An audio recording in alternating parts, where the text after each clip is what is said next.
Hey everybody, so you're enjoying yourself? We're almost done for the day. Are you enjoying yourself?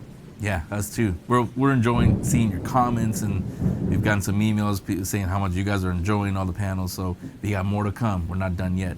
For this one though, how about I introduce you to some paranormal investigators. I mean, it is a Paracon after all. Why not have paranormal investigators?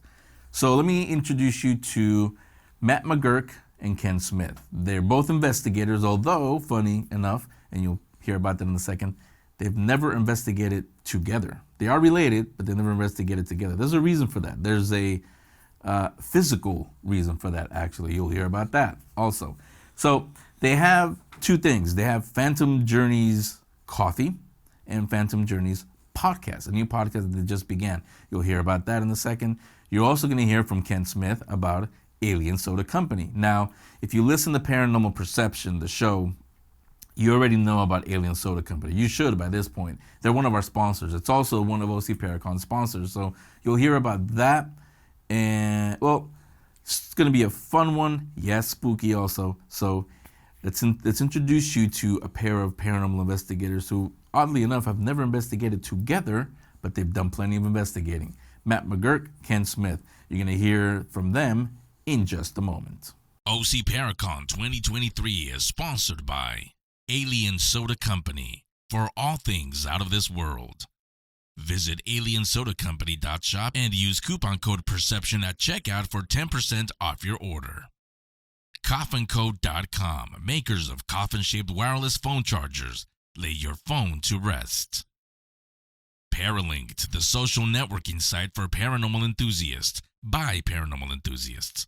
Visit Paralink.com today. American Ghost Walks. Reserve your seat on the Hollywood Haunted Bus Tour today at AmericanGhostWalks.com.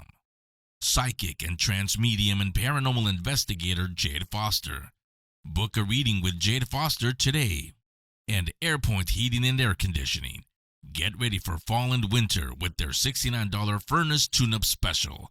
Visit airpointhvac.com. Alrighty, we're back. So before we get going on this segment, let me tell you a couple of things. Number one, I'm going to disappear in a second. You'll hear me ask the questions, but you're not going to see me on camera. Not because I'm shy, but because this panel is about Phantom Journeys. It's not about me. It's not about paranormal perception. Not even about OC Paracon.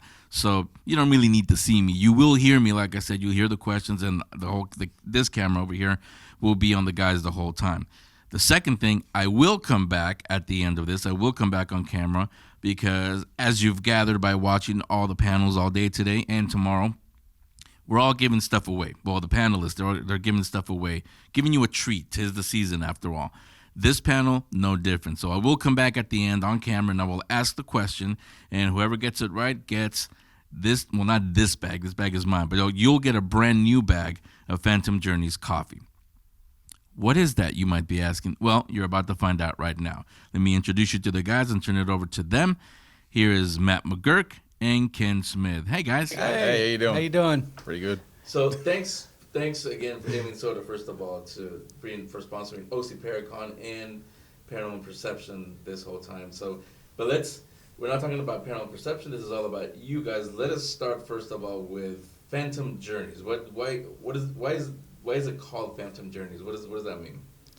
Well, I think it's a journey that two of us have been on separately, but since Matt here is actually my brother-in-law, so we've gotten to know each other, and we found that we had very similar interests, and so it kind of means that it's our journey to through the paranormal together, and and then there's stories also and experiences. There was a domain name that I had just sitting there waiting to use on something. Mm-hmm.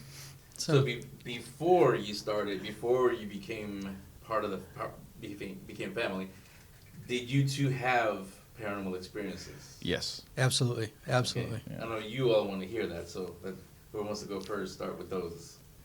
Sure, I'll go first. And this is the same thing I mentioned in the podcast. Matt's from Dublin, Ireland, so yes. You might have a slight accent. I have a very slight accent, as you may hear. My swell Irish brogue, as I like to say. My paranormal experience was a little different from most people. I had precognitive dreams that came true at one stage, and suddenly I realized, like, no one really else that I've talked to had this happen to them. So I always had questions and more questions, and I really wanted to know like where these come from, and why am I seeing this, and other people aren't or just not talking about it. So yeah, I started joining paranormal teams and asking more questions and finding answers. Really, but yeah. Okay, and my history is my mom's side of the family have always had paranormal experiences, and I believe that they've been. My grandmother, my mom's mom, is able to read tea leaves. They were always having seances as kids and stuff, and so that was always something that was on my mom's side of the family. And then as I was born and I grew up, it was just kind of like it was always there. And so one of the most remarkable things that have happened to me in my childhood, that ever since then I've been extremely interested in the topic, was when I was a little kid. I woke up. Well, actually, I wasn't asleep. I was in the middle of the night, not able to sleep, and at one point I heard some kind of like humming noise, and I saw these little colored balls of light come through the window, and they went over to the far corner of the room and started spinning and spinning and spinning and faster, faster, faster till you couldn't see them. And then before you realized it, there was an actual woman standing there, a ghostly woman standing there. There was light emitting from her. She was lighting up the room, and she had her hands out like this, holding this ginormous book, and her head was down and looking up at me, and her lips were moving. I couldn't hear anything, but it was almost like she was reading me the book. And at some point, I got scared, ran off, tried to wake up my mom, who at the drop of a hat would have been up at any noise or anything. And she remembers me doing it, but she was unable to get up at that point. She was really tired, she said. But basically, long story short, made my way back to the bedroom. She turned and looked at me. And at this point, my curiosity took over more than being afraid. And I remember sitting there watching her as she read me this book, and after a while the lights spun back around and she disappeared back out the window. And that was one of my first experiences as a kid. And in the house that we lived in, I had a lot of other things that happened where from that point on, as a kid, at that point also being exposed to my mom's side of the family, it just kind of seemed like a normal thing. But I've always been interested in that and the topic since then. And it just expanded from there to cryptids and aliens and everything else that everybody else kind of looks at and explores.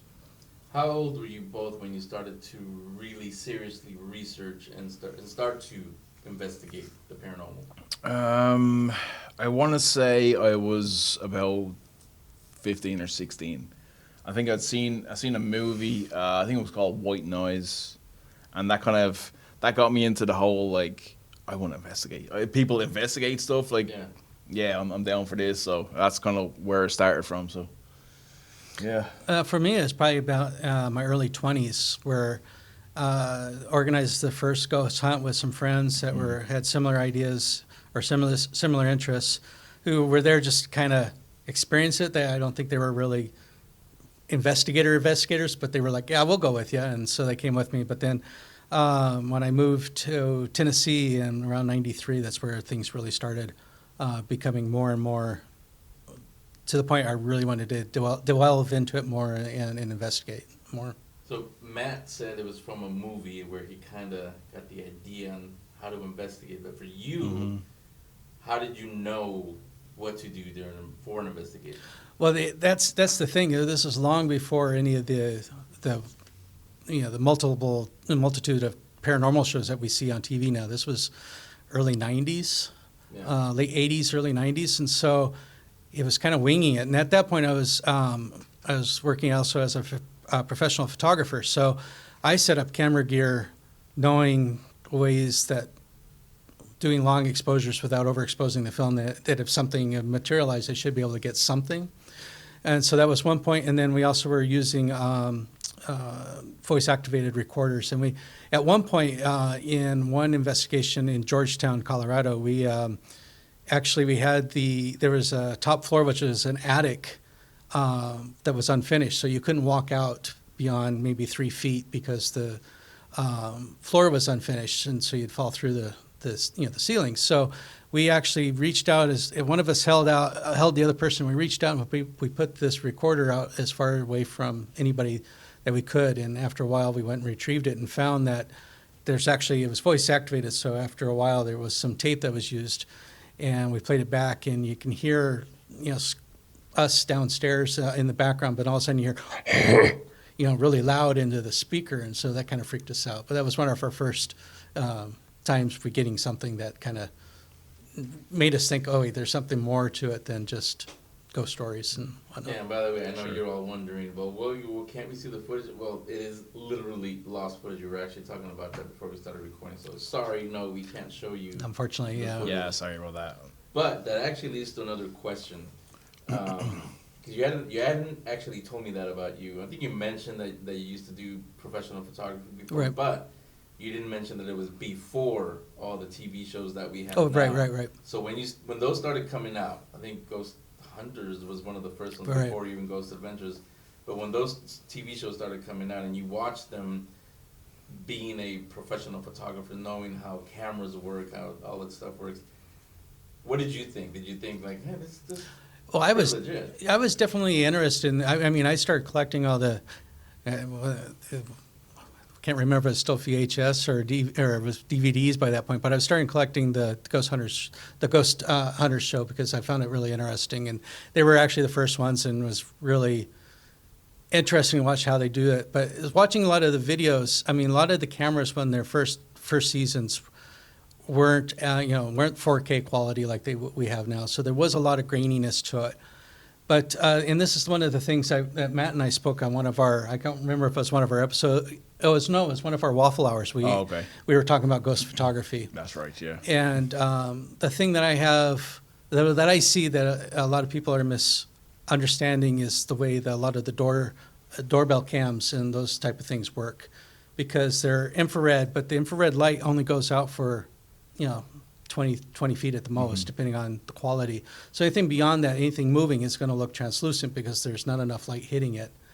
So I think a lot of the things that are being reported nowadays as ghosts may just be misreported. Yeah, people walking through. So, I mean, but as far as watching some of the early shows, I mean, a lot of the things that they would get voices and stuff, but it wasn't, in a lot of the early shows from memory, they didn't have a lot of like spectral apparitions or things moving. So when they did have things moving, at the time you're into it, it's like, yeah, that's pretty cool. But, at the same time, it's so grainy, it wasn't really conclusive, I would say 100%.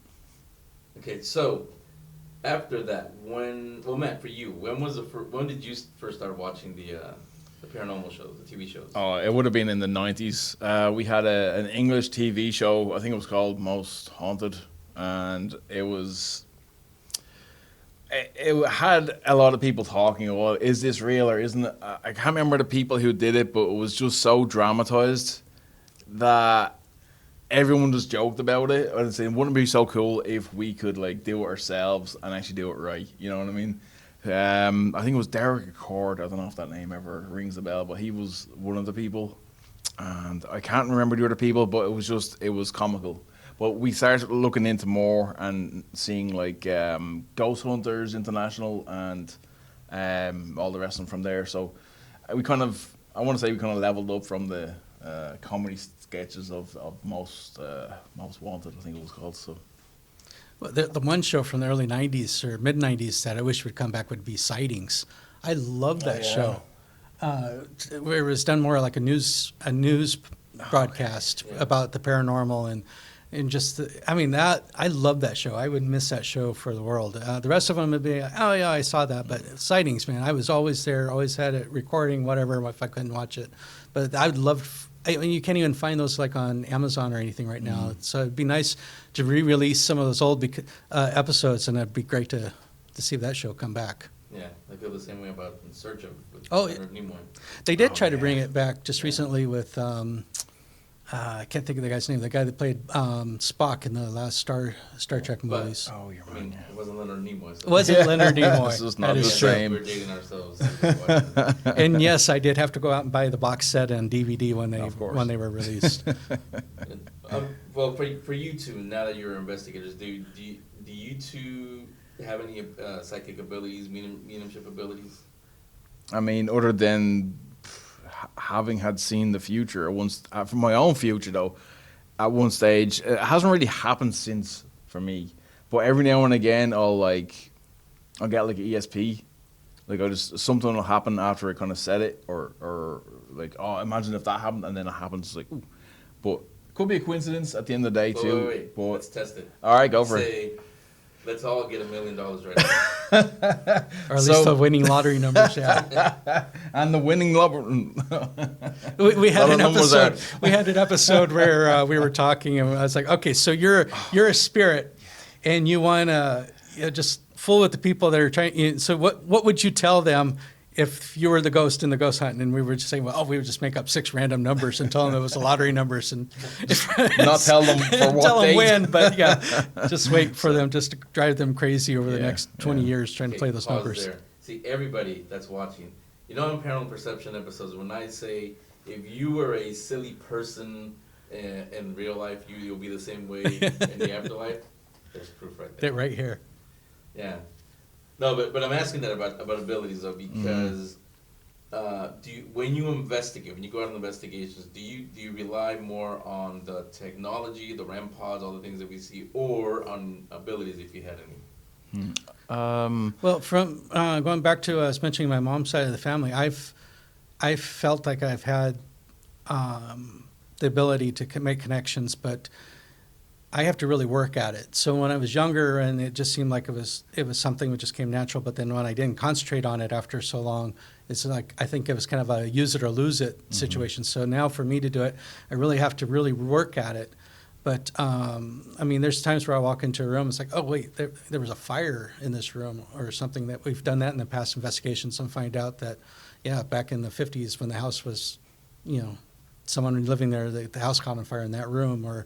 So I've had a lot of coincidences or relations like that to walking into places and whatnot. And I've also, there are times where I feel like it's not an attachment, but I feel like a spirit is with me, and they stay with me for a while. And it's usually not someone I didn't know. It's usually a family member that I didn't know passed, or something like that. And I freak out my mom from time to time. I walk in and it's like, I feel like there's this spirit that's around us. And then we'd find out an hour or so later that, a relative or somebody we knew had passed. So I've had those experiences as well. Is it people that you've never met or you've seen them before? I met them at some point, yeah. But I feel that they come to me for a while to kind of direct me and kind of help me for a while before they move on. I've had that feeling many times. Your guys then? I believe so. I would agree with that, yeah. Yeah. Yes, so what was your first investigation for, either together or separate, what was your first investigation for the two of you? Oh, for the two of us. We haven't had an investigation. We just started the podcast back in, April? Yeah. May. Mm-hmm. So we haven't really done anything together. We're putting some stuff together to do in the near future. We've planned to do a lot of stuff, though, for sure. But he's done a lot in Ireland, and I've done a lot here and in Colorado as well. Yeah. I want to go back real quick to a question you asked before about the previous question. About using abilities on investigations and stuff like that. I think when it comes to investigations, it's always, at least for me, I find it's best to do as scientific as possible on the investigation. I'm not like, if you're a medium, stuff like that, that's cool. You're more than welcome to do it or whatever. But try and look at it from a scientific point of view, because you're trying to investigate the paranormal, But then also have just a sprinkle of abilities. Like if you have someone on your team that has an ability, make sure you're integrating those into your investigation as well. So it's kind of like a split. You can use your cameras and your technology, but also make sure like these are spirits. So it's going to be some kind of like ability in there as well. Yeah. Yeah, and having a psychic or some with abilities on a team,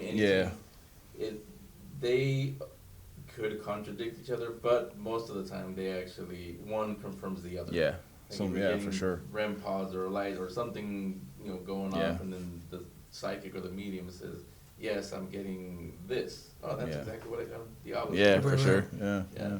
The hard part is where you need if you can get a psychic on your team, you need somebody who you can trust, because if the Yes. REM part or the tech is saying one thing, but the psychic says, "No, I'm getting this." Then it's gonna be someone that you can trust. Otherwise, it's gonna be like, "Get off my team! I don't want to join your team." Yeah. It's happened in the past though. Yeah.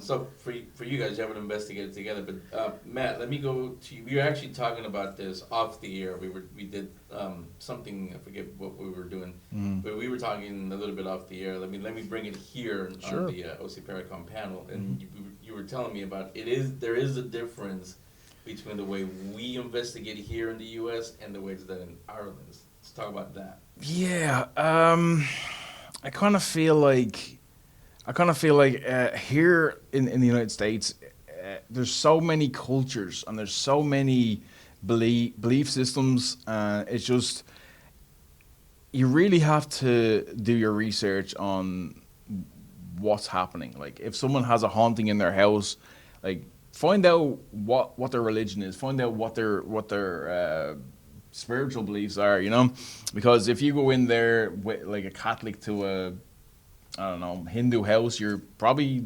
throwing like holy water on a fire that won't be put out by holy water, if metaphorically, obviously. But in Ireland, it's mostly Catholic or Protestant kind of stuff. So I kind of feel like we're limited to one, like demons or hauntings and stuff like that. But yeah, that's kind of where I'm going with that a little bit. Yeah, and you also mentioned, or you started to mention, we got interrupted, but you started to mention about the little people and there's more mythology. Yeah, there's a lot more mythology and stories about the kings of Ireland, and then you have fairies. I know it's kind of like, oh, he's talking about fairies, God, but if you really look into fairies and stuff like that, they're more mythological. And yeah, that word. And then you have like elementals, creatures of fire, creatures of water, that kind of stuff. So over here it'd be more like it's almost like that's our cryptids in a way. Whereas over here you have Mothman, you have Chupacabra. Every kind of race almost has their own like spirit. I don't want to say like an evil spirit, but like a spirit that's not like a neutral spirit, basically, almost like neutral chaotic if you're into D&D. But so yeah. Yeah, so I mean, you're right on that. I never thought. I knew, and I've said it with some of the guests on the show, that I knew that there is a difference in cultures, a way, not just the way they investigate, but the way they look or talk or not talk about the afterlife. Some don't even believe in an afterlife. Some can't even say death. Yeah. I mean, and over here in the West, kids can't even say dead. They unalive somebody. Yeah. So it's just, cultures have different ways of dealing or speaking about death and the afterlife. So I've known that, but I wanted you to talk about that when you mentioned it that one time. So I said, let me have these guys. I think as well as that, I think it's kind of more of a seed right now. It's not a full idea. Like I couldn't tell you exactly why I think that, but it's just kind of like it's a small research project I have right now. So if that makes sense. Yeah, it's part of this awakening. A lot of people see an awakening as from 2020, COVID and all, but I see it as since the turn of the century, since 99 to 2000 especially. There's been a lot. There's definitely been a spiritual awakening. There's been a psychic awakening. People are awakening to their abilities. Oh yeah.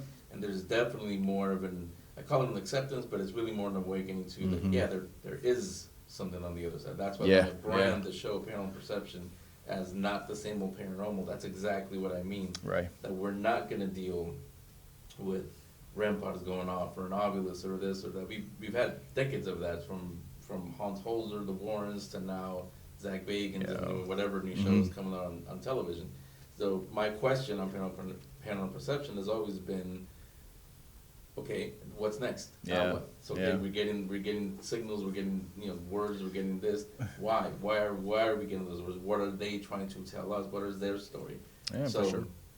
That's that is a little bit of what Phantom Journeys, why they do what they do, who they are, why are they talking about ghosts, what experience do they have?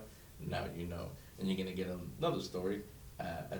Well, not on this panel, but another surprise one. I'll tell you about that at the end. So I'm gonna take a little break. When we come back, we're gonna have a little bit more fun, and hope you were paying attention, taking notes, because it is October. It is almost Halloween time. We have some, not tricks, treats for you. You'll see what that is in just a minute. The thermostat wars seem never-ending. However, there is a solution. Class? Make sure you have a high-efficiency HVAC system. Correct! That includes properly sealed ducts, an insulated attic, and an annually serviced unit. And how do we know if your system's good to go? Call AirPoint for a comprehensive HVAC inspection. You might be ready for the advanced class.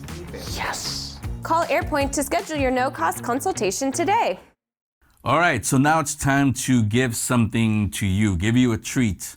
So, I hope you were paying attention, because earlier in our conversation, I asked Matt McGuirk something about investigating, very specific to Matt McGuirk, in fact.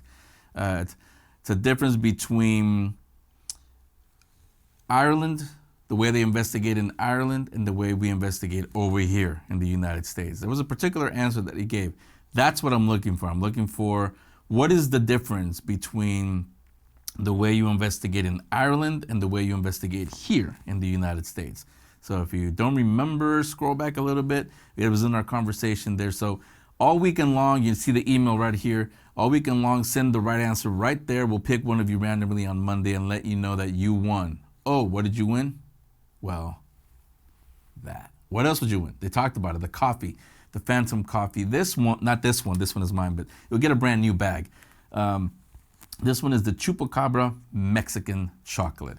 I can tell you, not just because I'm Mexican, but I can tell you it's really, really, really good. Because I bought a couple of bags actually, and I have them every morning, especially Friday mornings before I record Paranormal Perception episodes. So I know you're going to enjoy them. Those of you that are investigators and you go out investigating late at night, you might want to take one of these bags. And even better, if you've never tasted it, answer the question, and this bag right here, well, not this one, but a brand new one will be all yours. Free. Send it to this email right here. This bag, well, a new bag like this one is all yours. From Phantom Journeys podcast and coffee, of course, and all of us here at OC Paracon. Good luck, and stand by. We have one more panel for you today.